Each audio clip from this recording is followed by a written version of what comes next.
Bonjour à toutes et à tous et bienvenue dans ce nouvel épisode d'analyse. Aujourd'hui, après s'être intéressé à des extérieurs rapides et efficaces, on voulait mettre un coup de projecteur sur un joueur intérieur, un grand, un vrai. Grand par ses mensurations, bien sûr, et sa défense aussi, mais également par son influence dans le jeu. Mousfal, c'est un joueur qui ne tire pas extérieur, mais qui sait faire tout le reste. Il est précis et intelligent dans le jeu, et il coche toutes les cases du poste 5 classique, le poste 5 référence, l'exemple à suivre. Il sait jouer dos au panier, il a la tête levée, il passe bien la balle, il prend bien ses positions, il pose bien ses écrans également, et il est dynamique et efficace sans la balle. Alors on va commencer par le post-up, parce que c'est ce qu'il utilise le plus. C'est près de 43% de ses possessions, avec un rendement de 1 point par possession. Et on va voir que sur chaque main, il a des idées très précises. Il n'y a pas besoin d'avoir 45 000 moves, il va faire des choses simples, ce qui ne veut pas dire que c'est facile, mais simples, avec des idées préfaites. On va regarder ici, sur une attaque à droite, stop, il va aller chercher à attaquer le milieu. Alors pourquoi il veut attaquer le milieu ? C'est simplement parce qu'on est du coup face au panier, et donc si le défenseur subit, on peut dunker, et si le défenseur résiste, comme Massiege Lampé ici, il va pouvoir aller jouer un petit hook. Et du coup, quand on travaille ces moves à l'entraînement, on peut travailler ce petit hook là. Mais qu'est-ce qui se passe ? Parfois on va le fermer ici à l'intérieur, on va voir le défenseur ici se décale, ce qui lui ouvre du coup le côté opposé. Et Mousfal n'hésite pas à aller faire un petit spin move pour aller marquer de l'autre côté. C'est la même chose ici face à la défense du Zénith. On lui ferme tellement le milieu en le poussant que ça lui ouvre le côté opposé pour aller chercher un petit hook main gauche avec la faute. On va même analyser cette action en particulier face au CSKA Moscou parce que c'est la même chose mais on voit mieux ce qu'il fait techniquement pour comprendre. Alors forcément il pousse, prend le contact avec son défenseur pour savoir où il est et quand il sent que les hanches du défenseur sont face au panier en face, c'est-à-dire qu'on lui ferme vraiment le milieu, il va du coup se tourner en utilisant son coude qu'on voit ici pour s'appuyer sur le défenseur en restant dans son cylindre et du coup il élimine le défenseur et il y a vraiment un panier tout seul, il n'est même pas au contact avec le défenseur parce qu'il est vraiment derrière lui. Et puis si jamais il est gêné que le défenseur anticipe, dans son spin move, il va pouvoir faire une feinte et aller chercher un panier. Mais c'est très rare. À droite, il fait plutôt j'attaque le milieu ou je fais un spin move. Côté gauche, il va plutôt commencer par le spin move, baseline, toujours avec le même principe de coude en restant dans son cylindre pour enrouler le défenseur. Et on va voir qu'il anticipe même, c'est-à-dire que c'est vraiment son go-to move, ce qu'il veut vraiment faire quand il est côté gauche. On va l'analyser ici face au Zénith, au ralenti. On va voir que son pied droit est très haut et c'est volontaire. C'est pour pouvoir enclencher plus facilement en enroulé son spin move sans faire de faute, toujours en restant bien dans son cylindre, même si le défenseur s'avance ici, il n'y a pas de faute. Quand c'est fait rapidement et proprement, ça bat complètement le défenseur, mais attention à ne pas utiliser le bras, il faut bien garder les deux mains sur la balle quand on fait ce spin move. Et puis on se fait un petit plaisir personnel face à l'Espagne, parce que ça fait toujours du bien de voir Marc Gasol se faire écraser un dunk sur la tête. Mais pour pouvoir jouer dos au panier, il faut recevoir la balle. Et pour ça, il faut bien prendre ses positions pour se créer l'espace nécessaire pour permettre au joueur extérieur de lui donner la balle dans des bonnes conditions. Et là aussi, il fait des choses simples. On va voir ici un exemple typique d'une très bonne prise de position qui peut paraître évidente. Là, on voit un panier facile, on a l'impression qu'il n'a rien fait. Mais en fait, il y a un vrai travail. On va regarder ici au ralenti. Quand le joueur va attaquer le pic, ici, il va l'envoyer de l'autre côté. Et pour l'instant, Fall n'a pas particulièrement d'avantage. Mais on va voir au ralenti que du coup, il met le défenseur bien dans son dos. Pourquoi c'est important ? Parce que si jamais il y a une attaque de l'extérieur, et ben en fait, Fall va le protéger et va rendre inexistant l'aide de l'intérieur. Mais en plus, ça ouvre de l'espace pour pouvoir envoyer la balle et lui donner une passe facile. Et en plus de ça, on va voir qu'il reçoit la balle. Même s'il y a de l'aide derrière, on essaie de lui piquer la balle, il la garde bien haut pour ne pas se la faire voler et pouvoir marquer un panier facile. Et puis quand il y a un changement et qu'il est défendu par un plus petit, ici Jason Tatum, il s'en donne à cœur joie. Il le pousse haut pour donner de l'espace. Pourquoi c'est important ? Parce que si jamais il était trop proche du cercle, la passe ne pourrait pas arriver. Elle serait contrée par le cercle, elle serait difficile à faire. Alors que là, il y a plus de place et du coup c'est plus facile.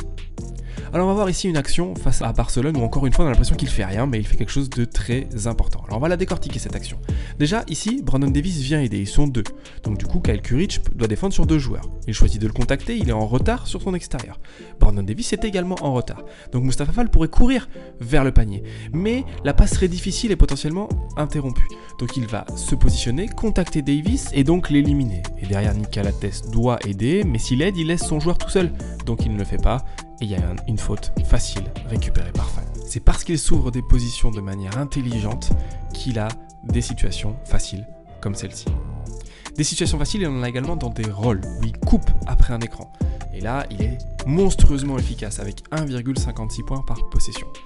On va commencer par une action avec un magnifique short roll, où il fait quelque chose qui est très fort pour sa taille. Il n'y a pas beaucoup de joueurs de 2 mètres qui font ça. On va regarder en décortiquant la situation. Ici, il y a un écran, il reçoit la balle et déjà il est en train de regarder qui aide. Est-ce qu'il va falloir que je passe la balle? Parce que si le défenseur est trop rentré, il va y avoir faute offensive. Il est déjà en train de regarder avant même de recevoir la balle pour attaquer et avoir une faute. Il se protège en plus très bien pour finir. Parce que c'est souvent ça le problème. Les aides des petits qui viennent essayer de piquer les ballons, qui viennent essayer de provoquer des fautes offensives. Donc il est très à l'aise et même s'il y a des joueurs sur son chemin, il arrive à récupérer la balle, à être coordonné pour se protéger et pour finir. Ça demande de la motricité, mais également de l'intelligence et de regarder où sont les aides. Mais il y a également beaucoup de talent, parce que même dans des situations où c'est pas cadeau, comme par exemple ici, la passe n'est pas très bonne, il arrive à la récupérer, à se relever et à mettre un hook. Encore une fois, il n'y a pas beaucoup de grands qui font ça. Il finit très haut, on le disait tout à l'heure, il garde sa balle bien haut, chose qu'on répète des centaines de fois aux intérieurs, mais c'est vraiment très important et lui il le fait très bien, il la prend haut et il finit. Et puis une chose qui est très importante pour un intérieur, il arrive à bien se déplacer de manière intelligente, sans ballon, pour aller marquer 18% de ses possessions dessus, avec près de 1,4 points par possession. Quand il y a des aides de son joueur, ici le 77, il flash à la balle pour aller dunker, mais marquer des paniers faciles de manière générale. Il sait très bien bouger, il est toujours en mouvement. On le voit ici, toujours un petit peu fléchi et toujours en train de se déplacer en fonction des déplacements des autres joueurs. Et ça c'est important avec les mains prêtes pour pouvoir aller marquer des paniers faciles et pas échapper les ballons. Mais toujours, ici on voit qu'il improvise, il y a une situation compliquée, il coupe parce qu'il a vu un espace, il comprend très bien ce qu'il fait. Et puis bien se déplacer, savoir où être, ça aide pour prendre des rebonds offensifs. Et en plus il est efficace, 1,46 points par possession. C'est super important pour un grand d'avoir une vraie activité et de bouger pour aller chercher les rebonds. Alors forcément ça aide d'être aussi grand dans cette situation. Il l'aurait peut-être pas eu s'il n'avait pas été aussi grand. Mais il y a une vraie activité, une vraie volonté d'aller vers le cercle pour aller le chercher. Et en fait c'est un petit peu lié au jeu sans ballon. C'est-à-dire que oui on se déplace pour aller recevoir la balle, pour pouvoir marquer, mais on se déplace également pour prendre des positions. On l'a vu ici de manière très forte, parce que son défenseur n'était pas forcément bien placé et il gratte des points que d'autres intérieurs avec une moins bonne activité n'auraient pas eu et en plus il suit son tir. On voit des intérieurs parfois qui font des hooks et qui s'éloignent, lui il fait un hook vers le panier pour aller chercher un panier facile, une faute. Cette activité là elle est super importante pour un grand et lui il le fait en plus de sa taille. Et puis pour compléter sa panoplie, dans toutes les situations dont on vient de parler avant, il a la tête levée et il passe bien la balle. Que ce soit au post-up sur ces 2 premières situations, on va voir que dès qu'il reçoit la balle, il regarde. Est-ce qu'il y a un avantage? Est-ce qu'il y a une passe qui va pouvoir me permettre de marquer un panier facile? Sur ces 2 situations-là, on a des coupes pour un panier facile. Mais il le fait également après rebond offensif, pas que sur post-up. Il récupère, il reconnaît qu'il y a des joueurs autour de lui, il la récupère et il fait un kick-out à 3 points. Et ce sont les meilleurs tirs pour des shooters parce que la balle vient de face, c'est ce qui est travaillé le plus par tout le monde. Donc ce sont les tirs à 3 points les plus efficaces qu'il offre à ses coéquipiers. Et donc forcément la rentabilité qu'il a lui, elle est bonne, mais en plus il augmente la rentabilité des autres joueurs de son équipe. Puis il a vraiment de la motricité. Dans cette action-là, ça a l'air simple ce qu'il fait, mais pour un grand, poser un dribble, voir que l'aide arrive et faire une passe à une main précise à son coéquipier, c'est vraiment une très belle action. Et puis ça montre sa motricité puisqu'il est capable de faire des passes en mouvement, comme ici. Donc si on résume Mustapha Fall, c'est la tête levée, des bonnes passes, toujours bien prendre ses positions, savoir jouer dans le post-up, mais également bien poser ses écrans. C'est une très belle panoplie. Voilà, c'est la fin de la vidéo, j'espère qu'elle vous a plu. Si c'est le cas, n'hésitez pas à vous abonner, ça nous aide beaucoup. N'hésitez pas à la partager et on se retrouve très bientôt pour de nouveaux contenus.